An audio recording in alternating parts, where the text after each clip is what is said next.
والدرس في إثبات المعاد سورة المرسلات تفسير ابن كثير. الحمد لله رب العالمين والصلاة والسلام على أشرف الأنبياء وسيد المرسلين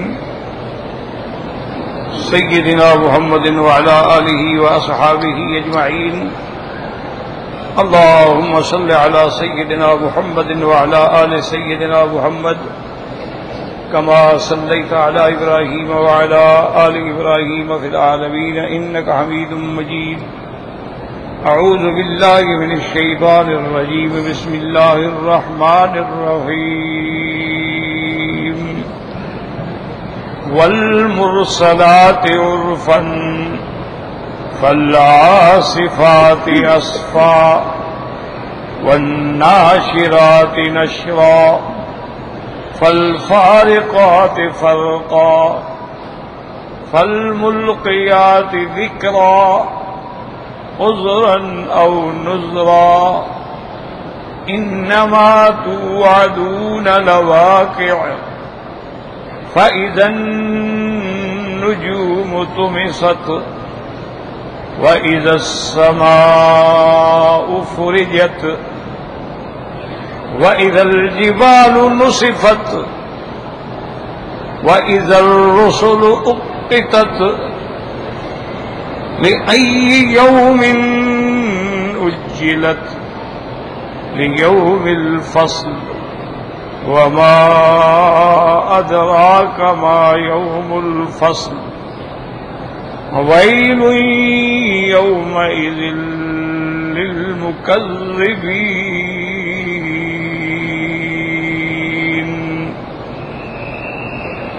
سورۃ المرسلات میں جیسا میں نے کل عرض کیا تھا کہ اللہ تبارک و تعالی نے یہاں 5 چیزوں کی قسم کھائی ہے،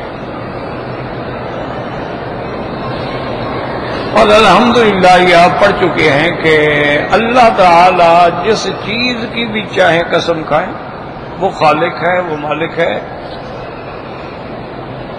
مخلوق جو ہے اس کو اللہ کے سوا کسی چیز کی قسم کھانا جو ہے وہ کفر و شرک تک لے جاتا ہے. من حلف بغیر اسم اللہ، ایک روایت میں ہے فقد کفر اور ایک میں ہے فقد اشرک او کما قال.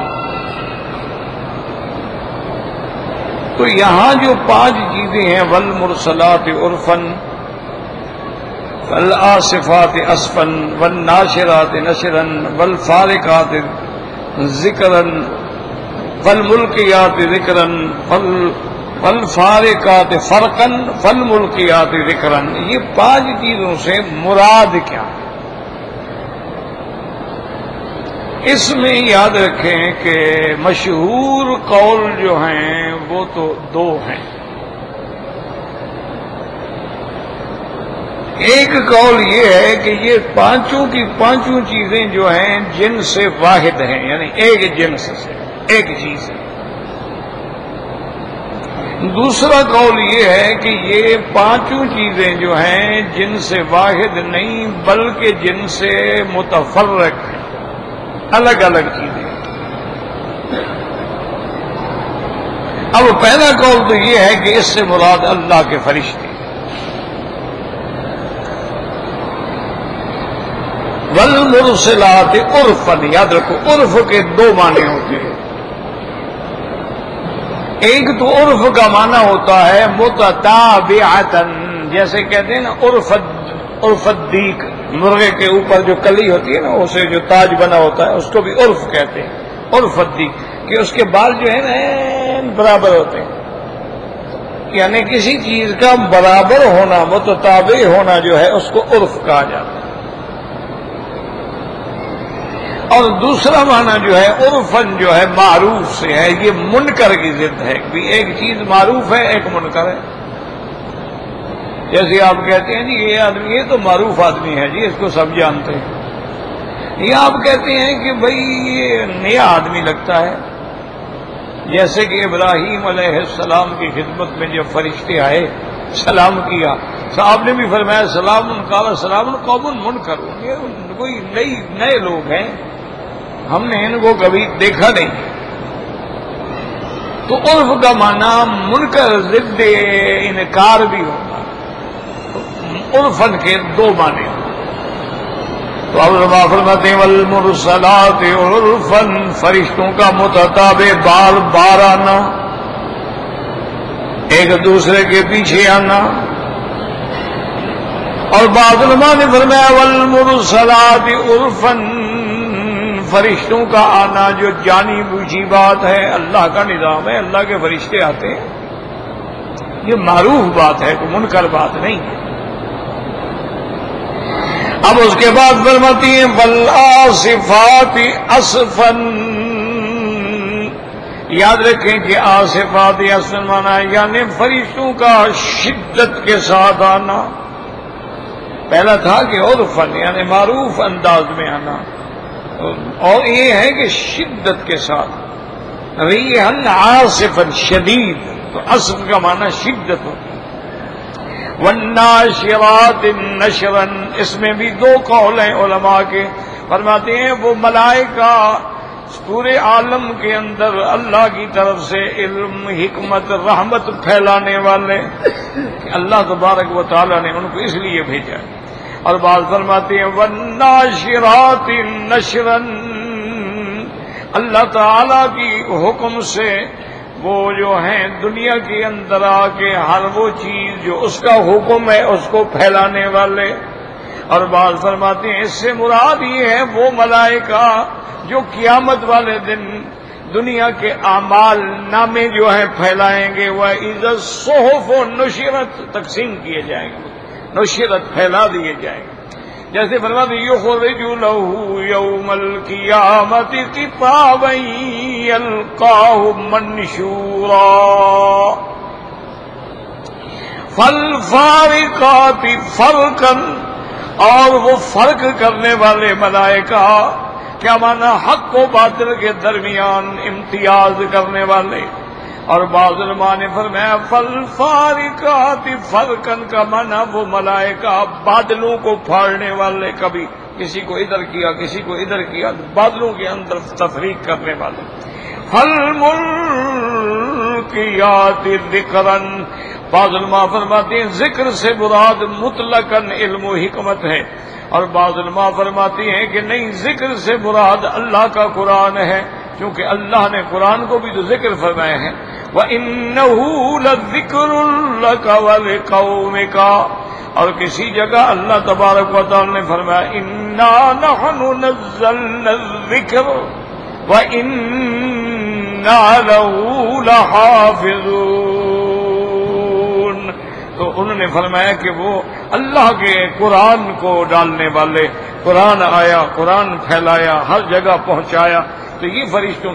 اچھا اب قرآن لانے والا تو جبریل ہے، لیکن یہاں جمع کا صیغہ ہے. بعض علماء فرماتی ہیں جمع تعظیم کے لیے ہے، اور بعض علماء فرماتی ہیں کہ نہ، جب جبریل آتا ہے تو اس کے آگے پیچھے بھی حفاظت کے لیے اللہ کے فرشتے ہوتے ہیں. لا یاتیہ الباطل من خلفہ من بین یدیہ ومن خلفہ تنزیل من حکیم حمید. اور بعض اللہ کے قرآن کی جیسے آخری سورۃ البقرہ کی آخری آیات ہیں، جب وہ نازل ہوئی تو 50,000 فرشتہ ان کے جلو میں تھا، تو اس لیے انہوں نے فرمایا کہ اس سے مراد جو ہے فرشتے ہیں. ایک قول یہ ہو گیا، اور دوسرا قول یہ ہے کہ نہیں، اس سے مراد ہوائیں ہیں. فالمرسلات عرفا، اور وہ ہوائیں جو لطیف انداز میں چلنے والی، لطف سے چلنے والی، اس کو کہتے ہیں عرفا. فالمرسلات عرفا، جیسے رحمت کی ہوائیں، هو الذی یرسل الریاح بشرا بین یدی رحمتی. تو رحمت والی ہوائیں، لطف سے چلنے والی ہوائیں، نرمی سے چلنے والی ہوائیں، جیسے باد صبا ہے، دیکھا صبح کو ٹھنڈی ٹھنڈی ہوا چلتی ہے. اور حضور نے فرمایا کہ نصرت بالصبا واہلکت عاد بالدبور، اللہ نے میری مدد کی باد صبا سے، اور اللہ نے قوم عاد کو ہلاک کیا بعد دبور سے، ہوائے دبور چلی تو ان کو ہلاک، اس لیے فرمایا والمرسلات عرفا، اور وہ ہوائیں جو لطیف ہو انداز میں چلنے والی، والعاصفات عصفا، اور وہ ہوائیں جو شدید شدت سے چلنے والی، جیسے اللہ فرماتے ہیں اما عاد فاہلکوا بریح صرصر آتیۃ سخرها علیہم، تو وہاں لفظ ہے کہ ریح صرصر، اور ایک جاتے ریح عاصف، تو مانا شدید ہوائیں، تو کبھی ایسی شدید شدت سے ہوائیں چلتی ہیں، آپ دیکھتے ہیں نا کہ انسانوں کو بھی اٹھا کے پھینک دیں، جیسے قوم عاد کے بڑے بڑے ڈیل ڈول والے لوگ تھے، لیکن وہ ہوائیں ان کو ایسے اڑاتی نہیں جیسے کوئی گیند اڑ رہی ہے، اوپر رہ کے تھر پٹک دیتی، اس کو کہتی ہیں والعاصفات عصفا والناشرات نشرا، اور وہ ہوائیں بادلوں کو پھیلانے والی، کہ جب اللہ کا حکم ہوتا ہے کہ بادلوں کو ادھر لے جاؤ ادھر لے جاؤ ادھر لے جاؤ، اللہ کے حکم سے وہ بادلوں کو لے کے چلنے والی ہیں، پھیلانے والی ہیں،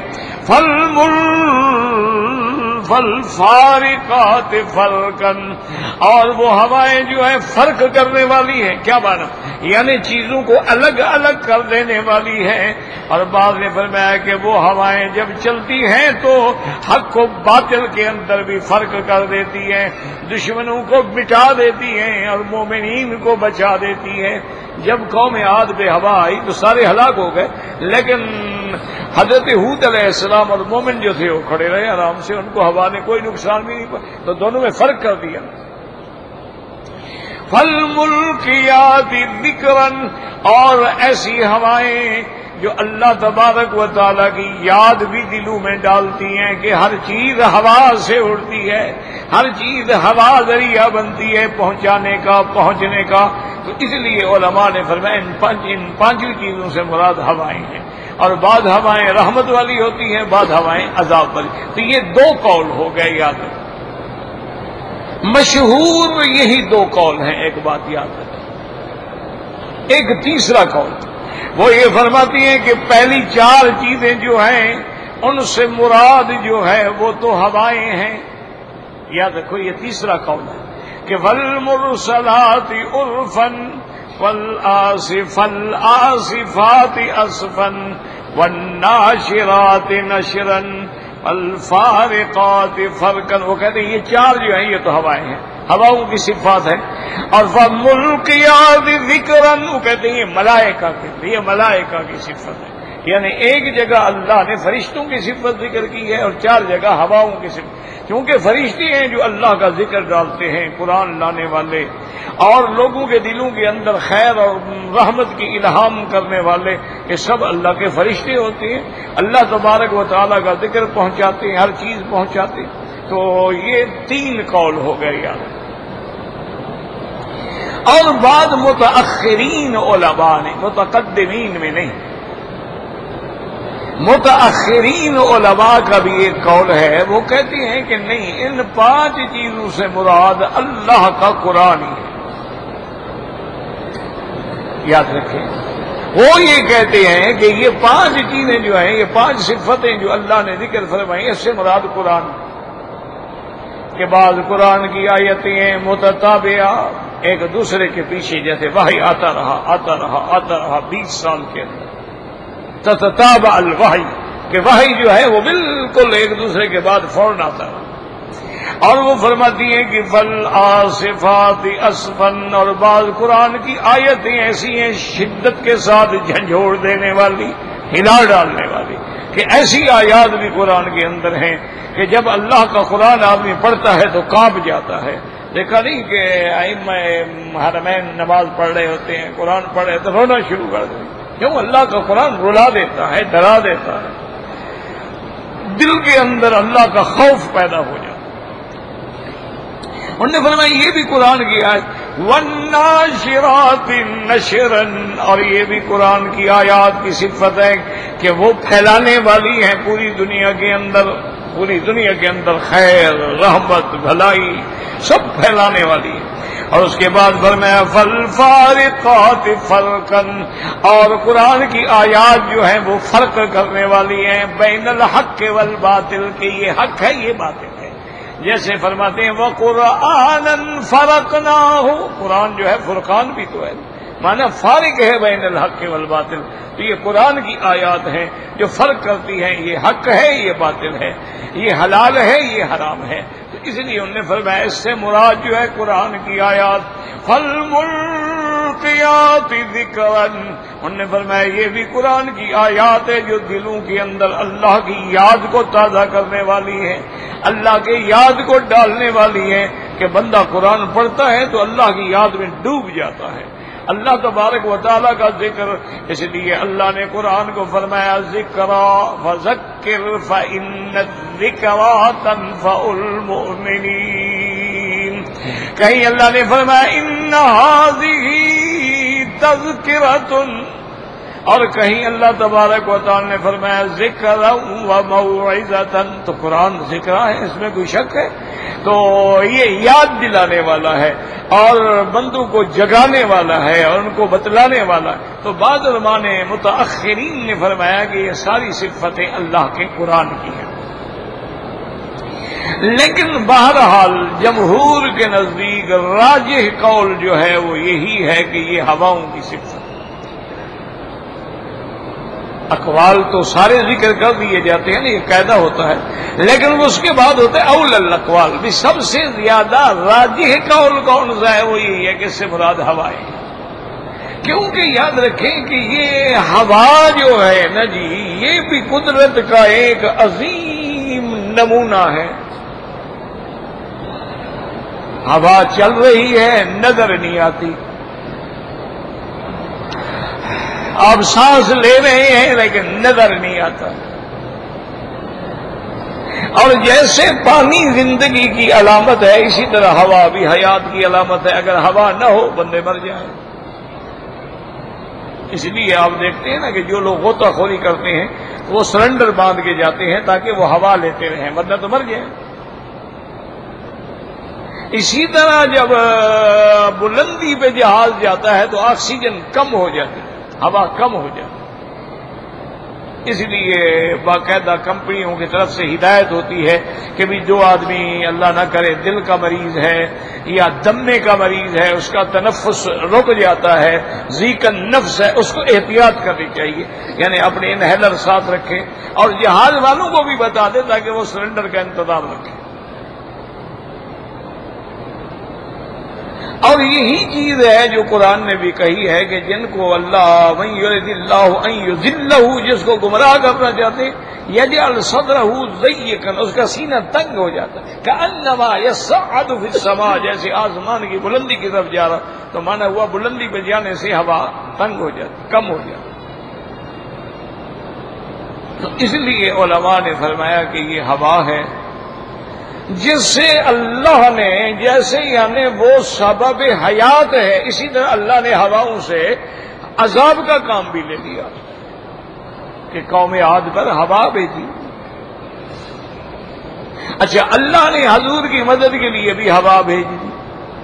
جنگ خندق کے موقع پر جب احزاب نے گھیرا ڈال دیا تھا مدینہ منورہ کو، حضور پاک نے دعا کی تو اتنی تیز اور شدید ہوا چلی نا جی، قریش مکہ کے خیمے بھی اڑ گئے، جانور بھی اڑ گئے، برتن بھی اڑ گئے، کچھ بھی نہیں ہے، بھاگ بھی نہیں سکتے، جو بھاگے وہ بھی اڑ جائے. تو اس لیے ہوا ایک عظیم چیز ہے. تو علماء نے فرمایا کہ راجح قول یہی ہے کہ یہ ساری صفات ہوا کی ہیں، اور مقصود اس سے کیا ہے کہ بھئی تمہیں سب کچھ بتا دیا جائے. اس میں اعذار بھی ہے، انذار بھی ہے. اس میں یعنی اعذار کی انذار ڈراوا بھی ہے، ترغیب بھی ہے، ترہیب بھی ہے کہ تم تیار ہو جاؤ. کیوں؟ انما توعدون لواقع. یاد رکھو، وعد یاد رکھو، ایک لفظ ہوتا ہے وعد اور ایک ہوتا ہے وعید، یاد دیکھ لو. یعنی وعد مانا کسی چیز کا وعدہ کیا جائے، اور وعید کا معنی ہوتا ہے کہ وعدہ ہے لیکن عذاب کا ہے، وہ بھی ہے تو وعد ہے تو وہ بھی وعد. اب اس کو دیکھیں قرآن کی دوسری جگہ فذکر بالقرآن من یخاف بالوعید. وعید مانا جو اس اللہ تعالی کی طرف سے جو وعید کی خبر دی گئی ہے ہلاکت کی، یعنی لفظ ایک ہے لیکن دو معنوں میں، وعد ہو خیر ہے، وعید ہو ہلاکت ہے. حالانکہ مادہ ایک ہے، وعد یعد، کبھی لفظ ایک ہوتا ہے لیکن دو جگہوں پہ استعمال. یعنی اس کو جیسے وسیق الذین کفروا الی جہنم زمرا، سیکا. اسی طرح فرمایا وسیق الذین اتقوا ربهم الی الجنۃ زمرا، وہاں بھی سیکا. لیکن سیکا مانا چلانا، لیکن جنت والوں کا چلانا تو اعزاز و اکرام سے ہوگا، اور جہنمیوں کا چلانا وہ تو ماریں گے بھی اور گھسیٹیں گے بھی اور زنجیریں ڈال کے کھینچیں گے بھی. لفظ ایک ہے سیکا لیکن دونوں جگہ اپنے اپنے معنی میں. تو اسی لیے ایک لفظ ہوتا ہے وعد اور ایک ہوتا ہے وعید. جیسے قرآن پاک میں آتا ہے کہ جب مومن کی موت قریب آتی ہے تو فرشتے آتے ہیں اور کہتے ہیں وَأَبْشِرُوا بِالْجَنَّةِ الَّتِي كُنْتُمْ تُوعَدُونَ. خوش ہو جاؤ، مبارک ہو تمہیں جو اللہ نے جس جنت کا وعدہ کیا تھا نا، وہ جنت تیار ہے تمہارے لیے. تو وہاں بھی توعدون ہے لیکن وہ وعدہ ہے. اور جب لفظ وعید ہوگا اس لیے یہاں پر اللہ پاک نے فرمایا انما توعدون لواقع، جس چیز سے تم کو اللہ تبارک و تعالی نے ڈرایا ہے، یہ جواب قسم ہے، یاد رکھو. جس بات سے اللہ نے تمہیں ڈرایا اور خبر دی ہے وہ ہر حال میں واقع ہوگی. لا محالۃ واقع، قیامت ہر حال میں ہوگی، اس کو کوئی ٹال نہیں سکتا. ان الساعۃ آتیۃ لا ریب فیہا وان اللہ یبعث من فی القبور. انما حصر کے لیے ہے، یاد رکھیے کلمہ جو ہے حصر کے لیے ہے. انما توعدون لواقع. اچھا اب قیامت تو حق ہے، اس کی نشانیاں کیا، علامات کیا ہوں گی؟ فرمایا فَإِذَا النُّجُومُ طُمِسَتْ، جب ستاروں کو بجھا دیا جائے، مٹا دیا جائے، مسخ کر دیا جائے. اور بعض علماء نے فرمایا کہ جب بے نور کر دیا جائے، اور بعض علماء نے فرمایا معنی یہ ہے کہ جب ستارے جھڑ جائیں. اِذَا السَّمَاءُ انفطرت وَإِذَا الْكَوَاكِبُ انتَثَرَتْ. وہی ایک ہی معنی ہے. وَإِذَا السَّمَاءُ فُرِجَتْ. فرج فرج کہتے ہیں شک، کسی چیز کے درمیان میں شک ہو نا اس کو فرج کہتے ہیں. تو اذا السماء فرجت. اب تو دیکھو نا آسمان کیسا مضبوط ہے ماشاءاللہ، کہ اللہ تبارک و تعالی نے تحدید کی ہے کہ دیکھو تم آسمان کی طرف دیکھو، نظر ڈالو. هل ترى من فطور، کیا اس میں کوئی شک ہے، اس میں کوئی سوراخ ہے؟ ثم ارجع البصر کرتين، بار بار دیکھو. ينقلب إليك البصر خاسئا وهو حسير، لوٹ آئے گی تیری نظر ناکام ہو کے، اس میں کوئی سراغ نہیں.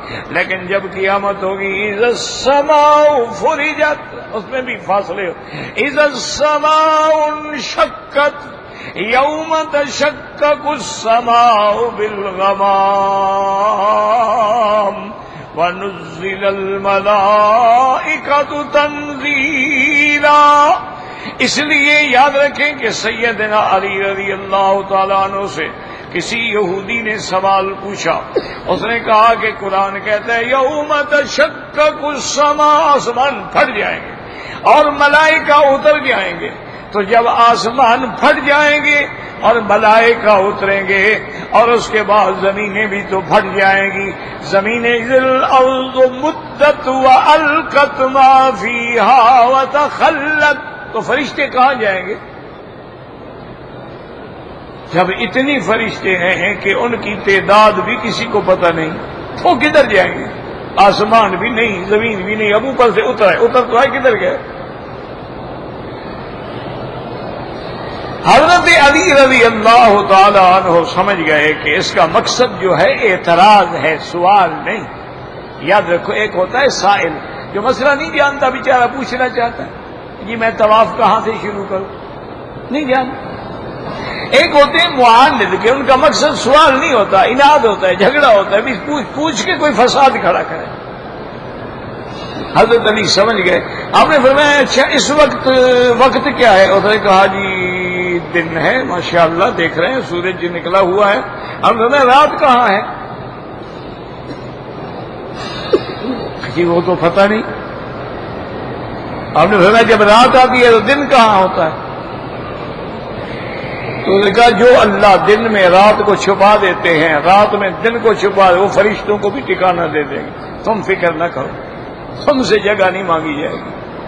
ان کو بھی اللہ تبارک و تعالیٰ ٹھکانہ دینے پہ قادر ہیں، وہ اطراف پہ کھڑے ہو جائیں گے۔ اور ویسے تو اللہ چاہے تو فضا کے اندر بھی معلق کرتے ہیں، آسمان و زمین کے درمیان میں بھی معلق کر کے فرشتوں کو، کیونکہ صحیح حدیث ہے۔ حضور نے فرمایا کہ میں ایسے کھڑا تھا، فرفعت بصری، میں نے سر اوپر کیا تو میں نے کیا دیکھا؟ فَإِذَا مَلَكٌ، ایک فرشتہ ہے کرسی پہ بیٹھے ہوئے، کرسی ہوا میں ہے، معلق ہے، اتر رہی ہے۔ تو اللہ قادر ہیں جہاں چاہے، اس لیے فرمایا فَإِذَا النُّجُومُ طُمِسَتْ وَإِذَا السَّمَاءُ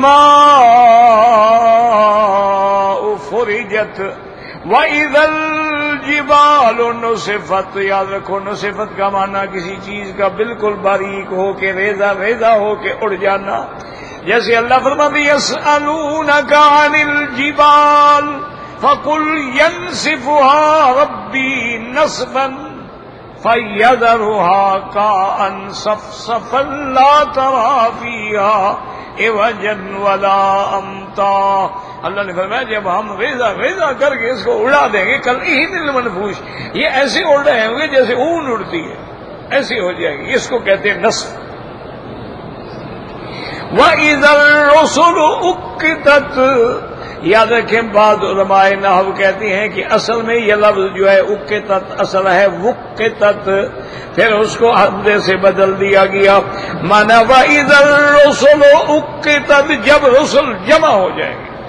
اصل میں وُقِّتَت ہے یعنی وہ وقت معین جس میں اللہ کے رسول جمع ہو جائیں گے۔ یاد رکھو اُقِّتَت اصل میں کیا ہے؟ وُقِّتَت توقید سے ہے، اس لیے حضرت ابن عباس فرماتی ہیں کہ اُقِّتَت کا معنی جو میعاد کہ سارے رسول جمع، یوم یجمع اللہ الرسل، سب کو جمع کر دیں۔ وَإِذَا الرُّسُلُ اُقِّتَتْ لِأَيِّ يَوْمٍ، یہ کس دن کے لیے سارا کچھ ہو رہا ہے؟ لِيَوْمِ الْفَصْلِ، اس دن کے لیے جس دن میرا اللہ تبارک و تعالی اپنے بندوں کے درمیان فیصلہ فرمائیں گے۔ اس لیے یاد رکھیں کہ ہمارا ایمان ہے، عقیدہ ہے اہل سنت والجماعت کا کہ قیامت والے دن اللہ تبارک و تعالی فصل قضاء کے لیے خود تشریف لائیں گے عرش، اور یہ یعنی خیال نہیں، نص ہے۔ وَجَاءَ رَبُّكَ وَالْمَلَكُ صَفًّا صَفًّا، کہ تیرا رب جب آئے۔ اچھا بعض لوگ تعبیریں کرتے ہیں جی رب کیسے آئے گا، مانا ہے کہ جب تیرے رب کا عذاب آئے گا یا رحمت آئے گی، یہ تعبیروں کی کیا ضرورت؟ پھر ملائکہ کے بارے میں کیا کہیں گے؟ اس کے بعد یہ فرشتے ہیں، اس سے مراد کیا ہے؟ بعض وہ اس سے کہتے ہیں جی جب ہم کہیں گے رب آئے گا تو پھر تو ہم نے اللہ کا وجود اور اللہ کا جسم اور اللہ کا جسد اور ہر چیز مان لی، تو اگر انکار کریں تو پھر تو نفی ہو گئی۔ اس لیے یقین رکھیں کہ عقیدہ اہل سنت والجماعت یہ ہے کہ اللہ کی صفات پہ نظر ڈالو، اللہ کی ذات میں نہیں۔ اگر اللہ کی ذات میں نظر ڈالو گے تو پھر گمراہی کا خدشہ، گمراہ ہو۔ اس کی صفتیں ہیں، سارا عالم بنایا ہے، انسان پیدا کیا ہے، انسان کو کیسے قوت سمع دی، بصر دی، علم دیا، تعلیم دی، تعلم دیا، زبان دی بولنے والی، کان دیے سننے والے، آنکھیں دی دیکھنے والے، اسی سے اپنے رب کو پہچان۔ اور جہاں ہے کہ اللہ آسمان دنیا پہ تشریف لاتے ہیں تو بالکل ہمارا ایمان ہے، لیکن کیسے آتی ہیں؟ جیسے اللہ کی شان کو ہم یہ بحث نہیں کریں گے، کیفیت میں بحث نہیں کریں گے۔ قیامت میں اللہ آئیں گے، ہاں آئیں گے۔ وَجَاءَ رَبُّكَ وَالْمَلَكُ صَفًّا صَفًّا، اور اسی طرح یاد رکھو اللہ تبارک و تعالی جب آئیں گے وَأَشْرَقَتِ الْأَرْضُ بِنُورِ رَبِّهَا، وہ زمین سب اللہ کے نور سے بھر جائے گی۔ وَجِيءَ بِالنَّبِيِّينَ، انبیاء کو بھی بلایا جائے، وَالشُّهَدَاء، گواہوں کو بھی بلایا جائے، وَقُضِيَ بَيْنَهُم بِالْحَقِّ وَهُمْ لَا يُظْلَمُونَ، اللہ حق اور عدل سے فیصلہ فرمائیں گے، کسی بھی ظلم نہیں ہوگا کہ اس کی نیکیاں گھٹا دی جائیں یا جرم بڑھا دیا جائے، نہ، جو ہے وہی فیصلہ ہوگا۔ وَوُفِّيَتْ كُلُّ نَفْسٍ مَّا عَمِلَتْ، ہر بندے کو اس کے عمل کے مطابق پوری جزا بھی ملے گی۔ اللہ تعالیٰ چونکہ ذرے ذرے کو جانتے ہیں اور وہاں باقاعدہ حساب ہوگا، سماعت ہوگی، مقدمے کی سماعت ہوگی، گواہ ہوں گے، اس لیے اللہ فرماتے ہیں وَكَيْفَ إِذَا جِئْنَا مِنْ كُلِّ أُمَّةٍ بِشَهِيدٍ وَجِئْنَا بِكَ عَلَىٰ هَؤُلَاءِ شَهِيدًا، اللہ نے فرمایا میرا مدنی اس وقت کا تصور کرو کیا عالم ہوگا جب ہر امت بھی ان کا نبی گواہی دے گا اور تمام انبیاء بھی میرا مدنی محمد مصطفیٰ گواہی دے گا علیہم الصلوات والتسلیم۔ اس لیے فرماتی ہے لِأَيِّ يَوْمٍ أُجِّلَتْ لِيَوْمِ الْفَصْلِ وَمَا أَدْرَاكَ مَا يَوْمُ الْفَصْلِ، میرا محبوب آپ جانتے ہیں وہ کیسا فصل، کیسا وہ دن ہوگا، کتنا وہ شدت والا دن ہوگا۔ اور اس کے بعد فرماتے ہیں وَيْلٌ يَوْمَئِذٍ لِّلْمُكَذِّبِينَ، ہلاکت ہوگی اس دن تکذیب کرنے والے، جھٹلانے والے، اللہ کے قرآن کو جھٹلانے والے، پیغمبروں کو جھٹلانے والے، اللہ کے فرامین کے ان کے لیے ہلاکت ہی ہلاکت ہے، عذاب ہی عذاب ہے۔ اور بعض علماء فرماتے ہیں ویل وادی ہے جہنم کے اندر، اس میں ان کو ڈالا جائے گا۔ اللہم اجرنا من النار، اللہم اجرنا من النار، اللہم اجرنا من النار، واللہ اعلم۔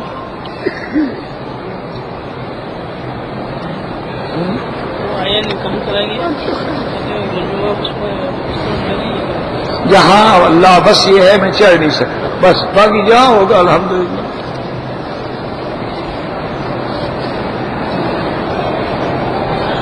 میرا بھائی گزارش یہ ہے کہ ایک آدمی نے مثلاً عصر کی نماز کے بعد طواف کیا ہے اور اس کا طواف جو ہے وہ مغرب سے پہلے ختم ہو گیا۔ اب جیسے دیکھیں یہاں 4 بجے عصر ہوتی ہے اور مغرب تو 6 بجے ہوگی، تو اب وہ 2 رکعات جو ہیں یاد رکھیں کہ امام احمد بن حنبل رحمۃ اللہ علیہ فرماتے ہیں کہ آدمی جب بھی طواف کرے، جو بھی وقت ہے، فجر ہے، عصر ہے، دن ہے، رات ہے، ہر وقت 2 رکعات پڑھ سکتا۔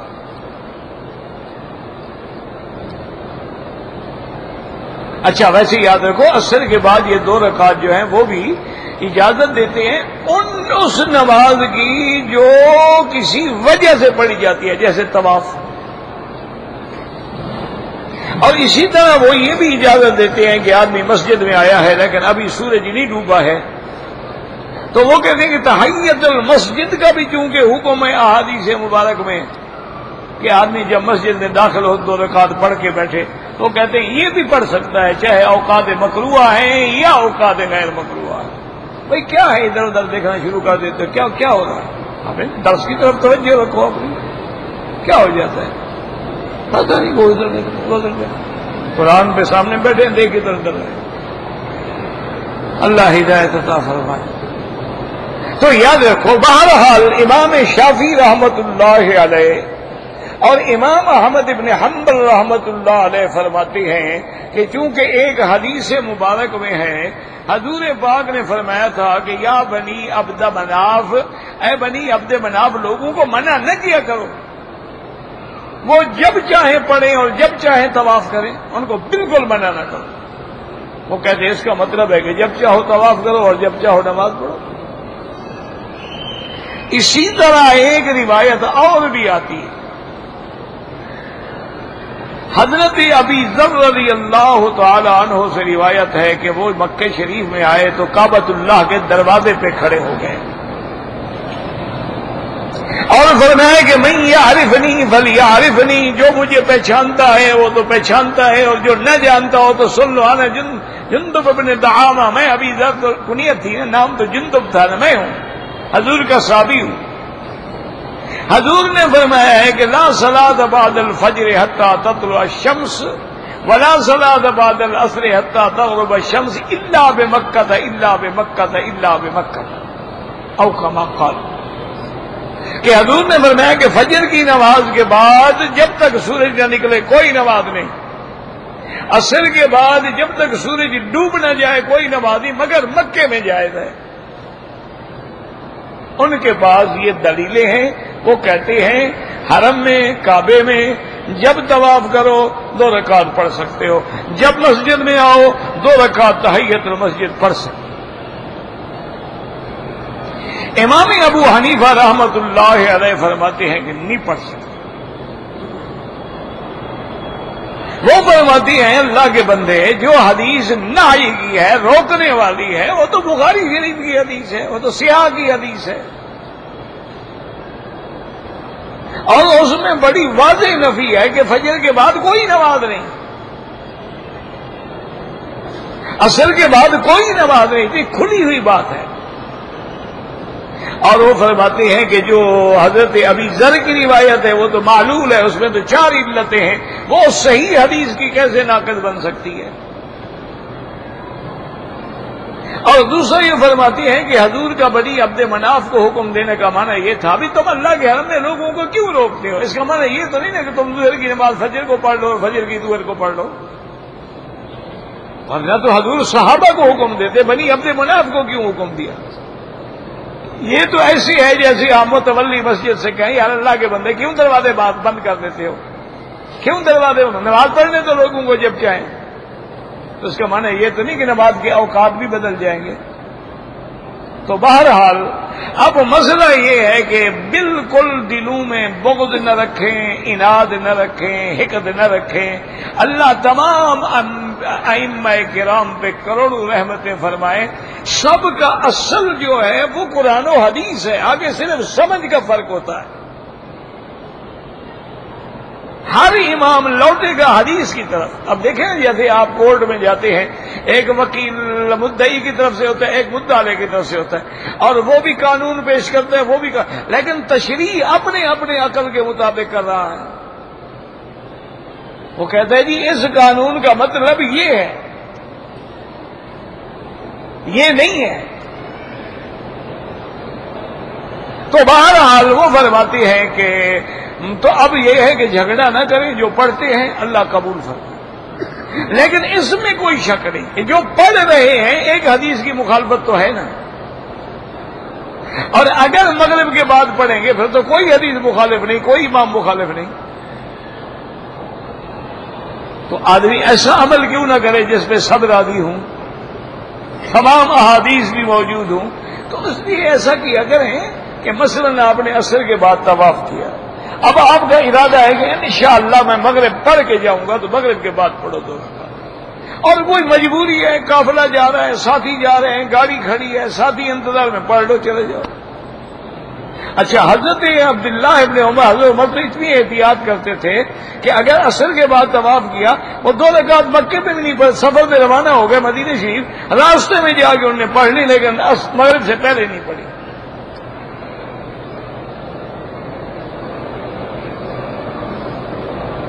وہی بات ہے نا، مغرب کی اذان کے بعد لوگ جو نماز پڑھتے ہیں وہ بھی یہی بات ہے کہ ایک حدیث مبارک ہے میرے محبوب صلی اللہ علیہ وسلم کہ بین کل اذانین صلاۃ، یعنی ہر دو اذانوں کے درمیان میں نماز ہے. کیا معنی؟ اذان اور اقامت، یہ دو، ان کے درمیان بھی 2 رکعت سنت پڑھ لو تو وہ اس سے. لیکن امام ابو حنیفہ فرماتی ہے ایک روایت میں ہے الا المغرب، مغرب نہیں. اور دوسرا یہ ہے کہ مغرب کا وقت کم ہے، تو اس لیے وہ فرماتی ہے جتنا جلدی ہو اذان کے بعد فوراً فرض کھڑے کر دیے. وہ بھی وہی ہے، کوئی پڑھ لیتا ہے تو کوئی حرج نہیں ہے، کوئی لڑائی جھگڑے والی باتیں نہ کیا کرو. یہ تو مختلف چھوٹے دل کے چھوٹے علم کے لوگ ہیں جو لڑاتے ہیں، یہ تو اعلیٰ اولیٰ کی باتیں ہیں. امام صاحب فرماتے ہیں افضل ہے کہ نہ پڑھو، اگر کوئی پڑھ لے تو کہتے ہیں جائز ہے.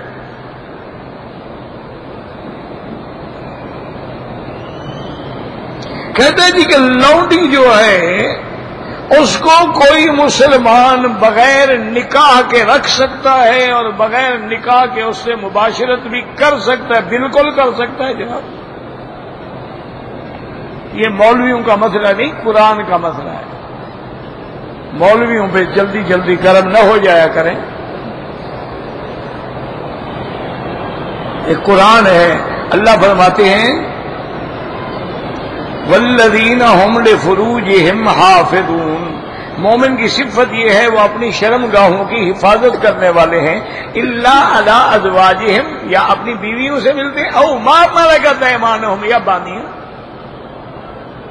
تو باندی حلال ہے. اچھا باندی سے جب نکاح کر لو گے تو وہ تو اور زیادہ شرف ہے. جیسے حضور پاک نے بی بی صفیہ باندی تھی، اور باندی سے مراد کیا ہوتی ہے؟ جب مسلمان جہاد کریں اور جہاد بھی وہ صحیح جہاد ہو. یہ آج والا جہاد نہ ہو کہ مسجد میں جا کے لوگوں کو بم مار دو، بسوں میں بم مار دو. یہ فساد ہے، یہ جہاد نہیں ہے. جہاد وہ ہوتا ہے کہ امیر المومنین ہو، وہ حکم کرے اور کفار کے خلاف ہو. یہ تھوڑا ہے کہ مسلمانوں کے خلاف ہو. وہ کہتے ہیں جی یہ چونکہ کافروں کی بات مانتے ہیں، ان کے تابع ہیں، لہذا یہ بھی کافر ہو گئے، اس لیے ہم ان کو مار رہے ہیں. تو اس طرح تو پھر سنی کہے گا کہ جی بریلوی کافر ہیں، بریلوی کہتے ہیں دیوبندی کافر ہیں، شیعہ کہتے ہیں سنی کافر ہیں، سنی. پھر تو سب کو مار ڈالو، ماشاءاللہ زمین کو خالی کر دو.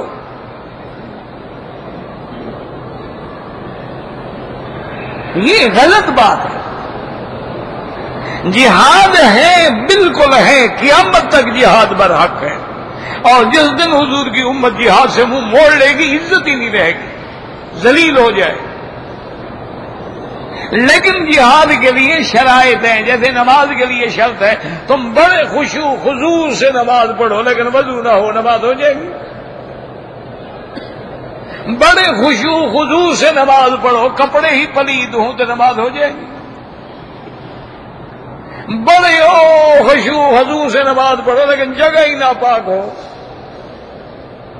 اچھا ظلمن جگہ چھینی ہوئی ہو، حرام کے پیسے سے وہ جگہ لی ہوئی ہو، جیسے بینک مسجدیں بنا دیتی ہیں، انشورنس کمپنیاں مسجدیں بنا دیتی ہیں.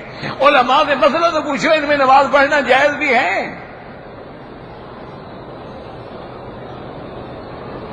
یہ انشورنس کمپنی اور بینک لوگوں کو عمرے پہ بھیج دیتے ہیں. پتہ تو کرو علماء سے عمرہ کرنا جائز ہے یا پیسہ حرام ہے.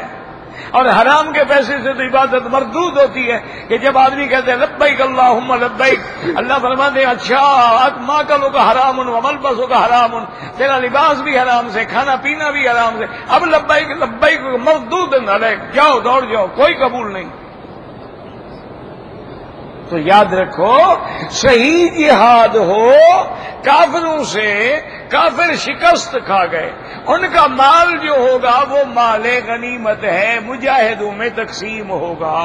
اور ان کے لڑکے لڑکیاں جو پکڑی جائیں گی وہ غلام ہیں، وہ باندیاں ہیں، وہ مجاہدین میں تقسیم ہوں گی.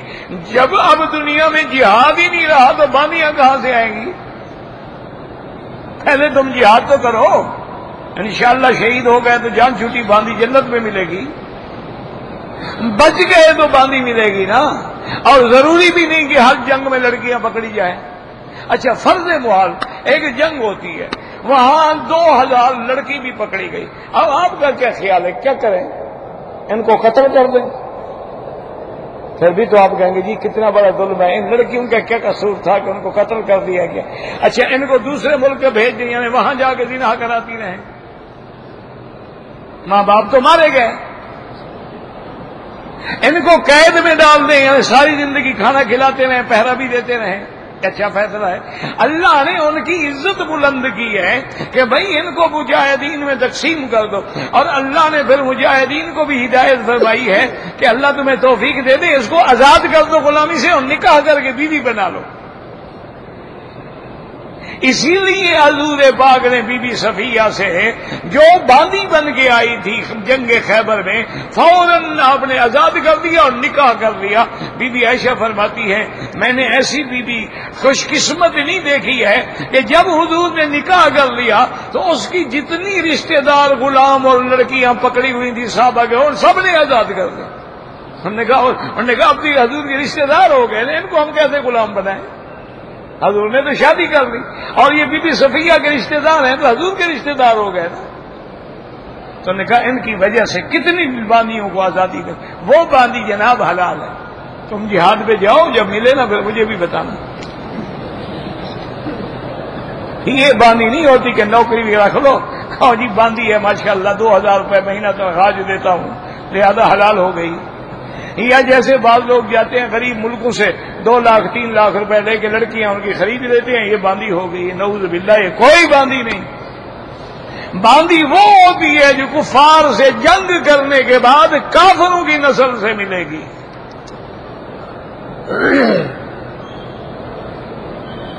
اللہ نے فرمایا مجھ سے براہ راست مانگو، کہیں نہیں فرمایا کہ مجھے واسطہ وسیلے سے پکارو، فرمایا ادعونی، مجھ کو پکارو میں تمہاری پکار سنتا ہوں، اجیب دعوت الداع اذا دعان۔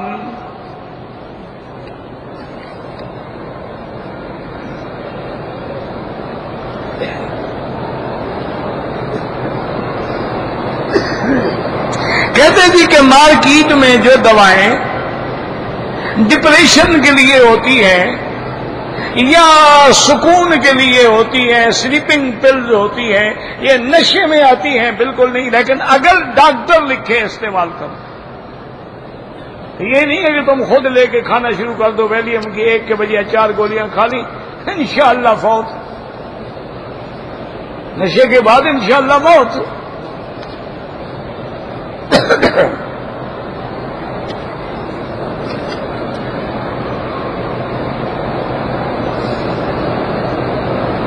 غصہ برداشت نہیں، اچھا غصہ برداشت نہیں ہوتا تو فوراً اعوذ باللہ من الشیطان الرجیم، لا حول ولا قوت الا باللہ العلی العظیم، اور حضور نے فرمایا کھڑے ہو تو بیٹھ جاؤ اور بیٹھے ہو تو لیٹ جاؤ، تو غصہ انشاءاللہ ختم ہو جائے۔ ایسے غصہ ہوتا بڑا سمجھدار ہے، آتا کمزور پہ ہے۔ کبھی تم نے بڑے آدمی پہ غصہ کیا ہے جو 1 تھپڑ مار کے دانت نکال دے، اس پہ غصہ کیوں نہیں آتا تمہیں؟ بڑا سمجھدار غصہ ہے یار۔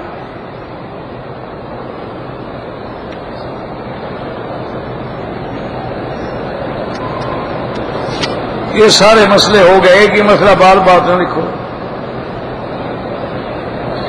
اب نماز میں آخری تشہد کے بعد درود شریف پڑھنے کے بعد جو دعا ہے، صرف ایک دعا پڑھیں، کیوں ایک کیوں پڑھو، 10 پڑھ لو، کوئی بات نہیں، لیکن وہ دعائیں جو حدیث میں ہیں اپنی طرف سے نہیں۔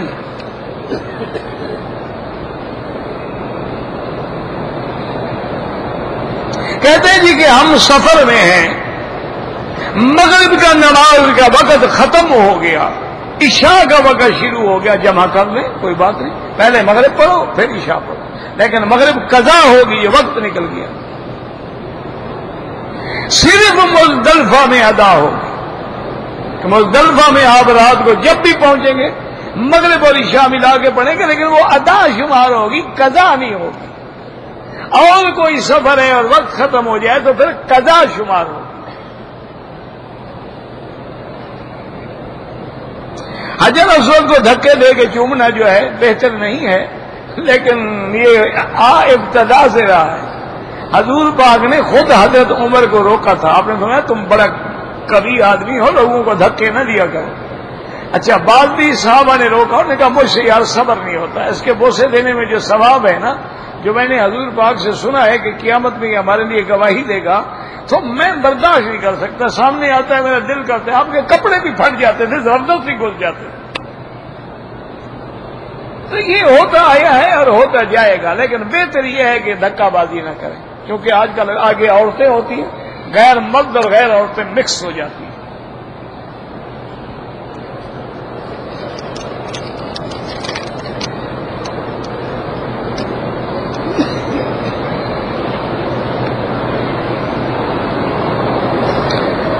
اگر ایک بچہ ماں کے پیٹ میں مر گیا اور مردہ پیدا ہوا، اس کا نام رکھیں گے؟ پیدا ہی نہیں ہوا تو نام کیا رکھو گے یار؟ عقل کرو، اللہ نے عقل نہیں دیا ہے، کوئی بھوسا بھرا ہوا ہے؟ یا پیدا ہونے کے 1 گھنٹے کے بعد مر گیا، تب بھی مر گیا، نام کس لیے رکھو؟ نام تو ہوتا ہے کہ دنیا میں رہے گا تو کوئی پکارے گا، وہ تو رہا ہی نہیں۔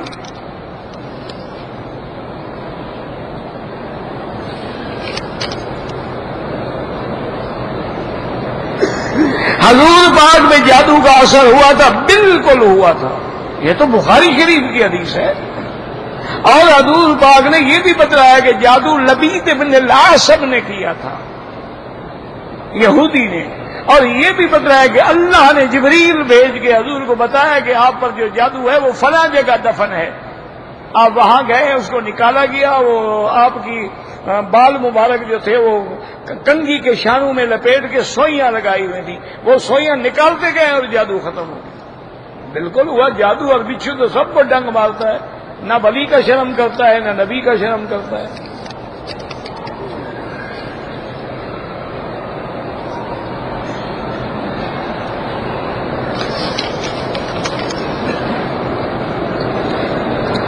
دعا سیدھی اللہ سے مانگیں۔ کہتے جی ائمہ کرام میں کسی کی تقلید، بالکل تقلید ضروری ہے اگر آپ عالم نہیں ہیں، اگر آپ خود عالم ہیں، مجتہد کے درجے پہ ہیں، پھر آپ کو تقلید ضروری نہیں ہے۔ فَاسْأَلُوا أَهْلَ الذِّكْرِ إِن كُنتُمْ لَا تَعْلَمُونَ، اگر علم نہ ہو تو لازمی اس کے بعد سب مسئلہ ہی نہیں بغیر تقلید کے۔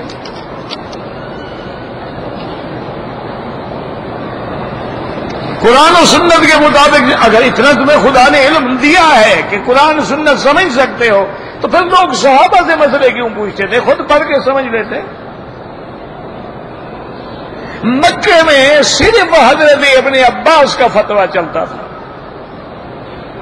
یمن میں حضرت معاذ ابن جبل کا فتویٰ چلتا تھا، کوفے میں عبداللہ ابن مسعود کا فتویٰ چلتا تھا، مدینے میں حضرت زید، تو چند صحابہ ہیں جو فتویٰ دیتے تھے، باقی ان سے پوچھ کے عمل کرتے۔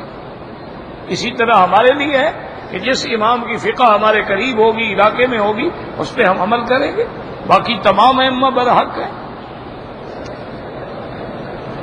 ایک موٹی بات یاد رکھو کہ 1400 سال گزر گئے ہیں، خیر القرون سے لے کر آج تک آدمی دو ہوں گے، یا مجتہد ہوگا یا مقلد، تیسری قسم ہے ہی نہیں۔ جتنی حدیث کی کتابیں لکھی گئی ہیں یا مجتہد نے لکھی ہیں یا پھر مقلد نے لکھی، یا تو وہ خود مجتہد تھے، مجتہد مطلق یا مجتہد فی المذہب تھے۔ نماز پڑھتے وقت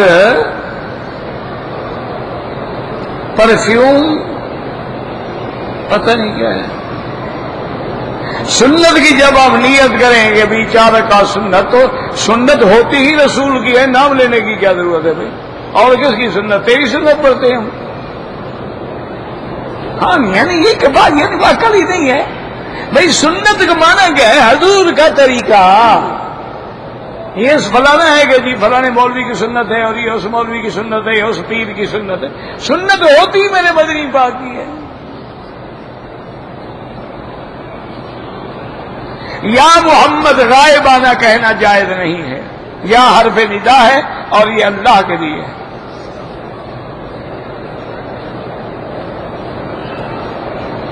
دورانے طواف کس طرح چلیں؟ جیسے چلتے ہیں، بس نظر نیچے رکھیں۔ طواف کرتے ہوئے اپنی زبان میں دعا مانگیں، بالکل جائز ہے۔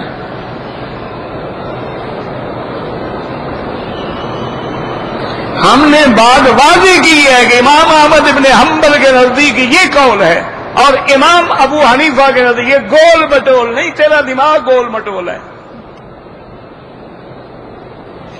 عالم کے ذمے ضروری ہے کہ واضح بیان کر دیں، چونکہ 4 طبقات ہیں، تو ایک آدمی شافعی کھڑا ہے، اس کو کیا کہیں گے ہم؟ بھئی امام شافعی کے نزدیک یہ ہے، امام احمد ابن حنبل کے نزدیک یہ ہے، ایک حنفی ہے امام ابو حنیفہ کے نزدیک یہ ہے۔ یہ تمہارے دماغ جو ہے نا وہ گول ہو گئے ہیں ذرا۔ عمرے کے لیے غسل کرنا ہو تو غسل سے پہلے صابن تیل، بالکل پہلے کیا احرام باندھنے کے بعد خوشبو نہ لگاؤ نا، پہلے کیا ہے؟ پہلے لگا سکتے ہو۔ جب احرام باندھ لیں دائیں کندھا نہیں ننگا رکھنا، وہ صرف طواف میں ہے۔ بعض لوگ ہاتھ چھوڑ کے نماز پڑھتے ہیں، ان سے جا کے پوچھو، میں تو باندھ کے پڑھتا ہوں، تو ساری میری ذمہ داری ہے۔ پھر کہو گے او گول مٹول بات ہو رہی ہے۔ امام مالک کے نزدیک ہاتھ چھوڑ کے پڑھنا جائز ہے۔ اب ہو سکتا ہے وہ مالکی ہو، یا ہو سکتا ہے وہ شیعہ ہو، فقہ جعفری پہ عمل کر رہا ہو۔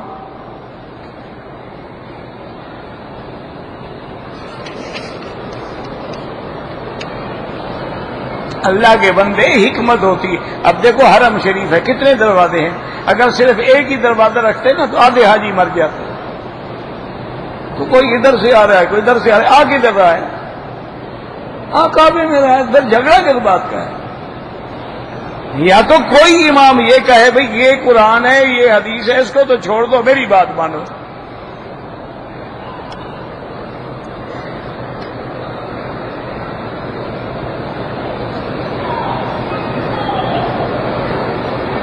کہتے ہیں جی کہ میرا جھگڑا ہوا بیوی سے، اس نے مجھے کہا کہ بھی تم روز جو لڑتے ہو تو مجھے چھوڑ کیوں نہیں دیتے؟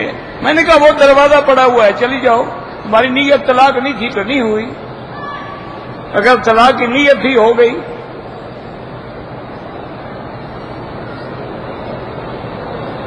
ہم 4 آدمیوں نے عمرہ کیا، میں نے اپنا حلق نہیں کرایا تھا، پہلے میں نے 3 ساتھیوں کا حلق کیا، کوئی بات نہیں۔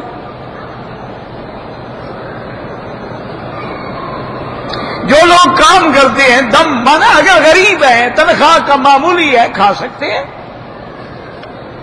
یہاں کام کرنے والے تو 50,000 بھی تنخواہ لیتے ہیں۔ بات یہ ہے کہ وہ غریب ہے بیچارہ، 600-700 ریال 800,000 ریال تنخواہ ہے، اس سے روٹی بھی پوری نہیں ہوتی، وہ کھا سکتے ہیں۔ گاڑی قسطوں میں لینا جائز ہے۔ اگر مدینہ منورہ میں مسجد قباء میں 10 نفل پڑے تب بھی 1 عمرے کا ثواب ملے گا۔ ثواب یہ ہے کہ مدینہ پاک سے مسجد قباء آئے اور 2 رکعت پڑھے تو عمرے کا ثواب، یہ نہیں وہیں کھڑے کھڑے 10 دفعہ نہیں، 10 دفعہ مدینے جاؤ پھر آؤ پھر ثواب ملے گا۔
لینا چاہیے، ہاں قسط پر لینا چاہیے۔